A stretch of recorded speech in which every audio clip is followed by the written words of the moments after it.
तीसरे बूढ़े ने कहना शुरू किया, हे दैत्य सम्राट, ये खच्चर मेरी पत्नी है। मैं व्यापारी था। एक बार मैं व्यापार के लिए परदेश गया। जब मैं 1 वर्ष बाद घर लौटकर आया तो मैंने देखा कि मेरी पत्नी एक हबशी गुलाम के पास बैठी हास विलास और प्रेमालाप कर रही है। ये देखकर मुझे अत्यंत आश्चर्य और क्रोध हुआ और मैंने चाहा कि उन दोनों को दंड दूं। तभी मेरी पत्नी एक पात्र में जल ले आए और उस पर एक मंत्र फूंककर उसने मुझ पर अभिमंत्रित जल छिड़क दिया, जिससे मैं कुत्ता बन गया। पत्नी ने मुझे घर से भगा दिया और फिर अपने हास विलास में लग गई।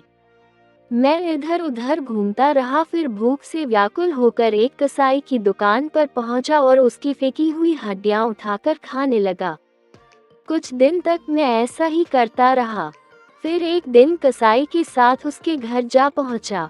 कसाई की पुत्री मुझे देखकर अंदर चली गई और बहुत देर तक बाहर नहीं निकली। कसाई ने कहा, तू अंदर क्या कर रही है, बाहर क्यों नहीं आती? लड़की बोली, मैं अपरिचित पुरुष के सामने कैसे जाऊं?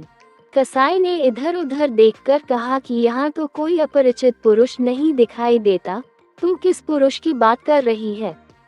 लड़की ने कहा, ये कुत्ता जो तुम्हारे साथ घर में आया है, तुम्हें इसकी कहानी मालूम नहीं है। यह आदमी है, इसकी पत्नी जादू करने में पारंगत है।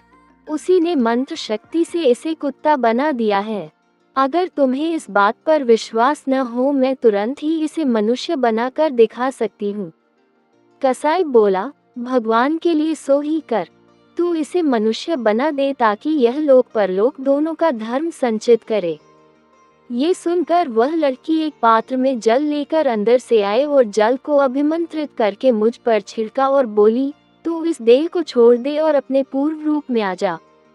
उसके इतना कहते ही मैं दोबारा मनुष्य के रूप में आ गया और लड़की फिर पर्दे के अंदर चली गई। मैंने उसके उपकार से अल होकर कहा, हे भाग्यवती, तूने मेरा जो उपकार किया है उससे तुझे लोक परलोक का सतत सुख प्राप्त हो। अब मैं चाहता हूँ कि मेरी पत्नी को भी कुछ ऐसा ही दंड मिले। ये सुनकर लड़की ने अपने पिता को अंदर बुलाया और उसके हाथ थोड़ा अभिमंत्रित जल बाहर भिजवा कर बोली, तू इस जल को अपनी पत्नी पर छिड़क देना।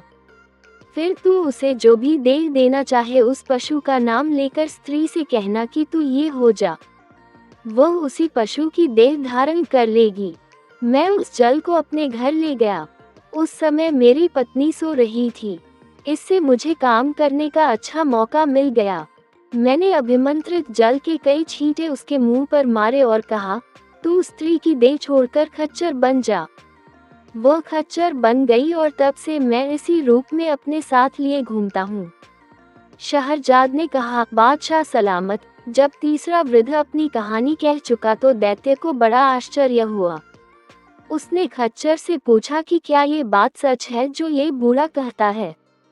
खच्चर ने सिर हिलाकर संकेत दिया कि बात सच्ची है।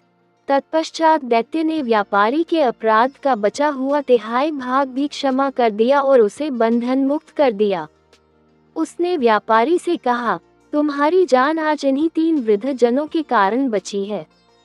यदि ये लोग तुम्हारी सहायता न करते तो तुम आज मारे ही गए थे। अब तुम इन तीनों के प्रति कृतज्ञता प्रकट करो। ये कहने के बाद दैत्य अंतर्ध्यान हो गया। व्यापारी उन तीनों के चरणों में गिर पड़ा। वे लोग उसे आशीर्वाद देकर अपनी अपनी राह चले गए और व्यापारी भी घर लौट गया और हंसी खुशी अपने प्रियजनों के साथ रहकर उसने पूरी आयु भोगी। शहरजाद ने इतना कहने के बाद कहा, मैंने जो ये कहानी कही है इससे भी अच्छी एक कहानी जानती हूँ जो एक मछुआरे की है। बादशाह ने इस पर कुछ नहीं कहा, लेकिन दुनियाजात बोली, बहन, अभी तो कुछ रात बाकी है। तुम मछुआरे की कहानी भी शुरू कर दो। मुझे आशा है कि बादशाह सलामत उस कहानी को सुनकर भी प्रसन्न होंगे। शहरयार ने वह कहानी सुनने की स्वीकृति भी दे दी। शहरजाद ने मछुआरे की कहानी इस प्रकार आरंभ की।